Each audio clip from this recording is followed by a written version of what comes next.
سلام بچه‌ها. یه چند روزی نبودم، حال رویم اصلا خوب نبود. امروز یه خورده حالم بهتر شده، پر انرژی اومدیم بریم جلو، دوباره مثل اول ویدیو بگیریم و با هم ببینیم. و الانم یه فایتی آوردم که زمینش مپش مثل کانتر میمونه، بریم با هم ببینیم.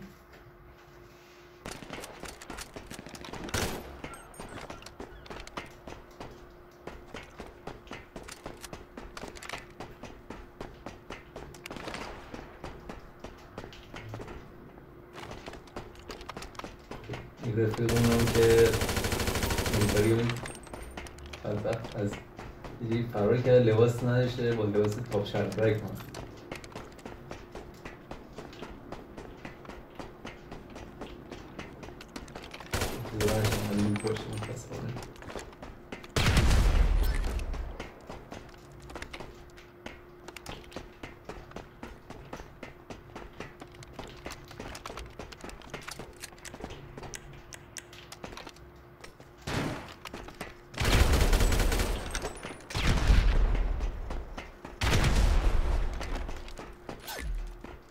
انتظار نداشتم رفیقم اینقدر نوب باشه، ولی متاسفانه نوب بازیش گل کرده.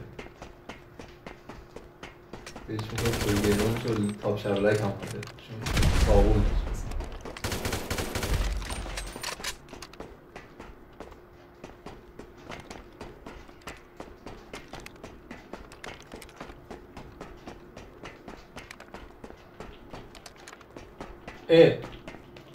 بکنم نزدیک بود، دستی گم گرفتیم.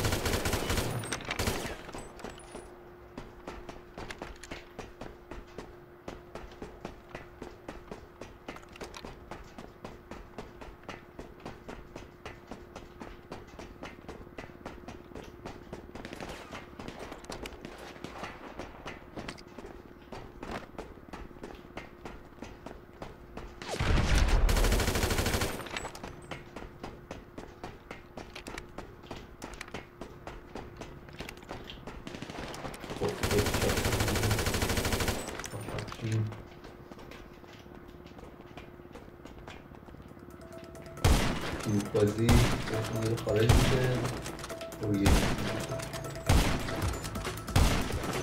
خوب میده.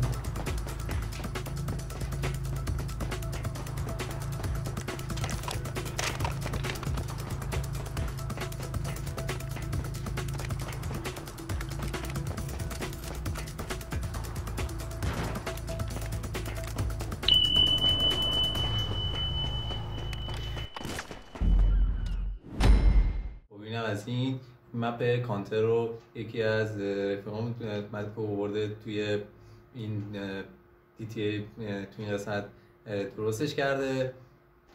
فعلا گودبای.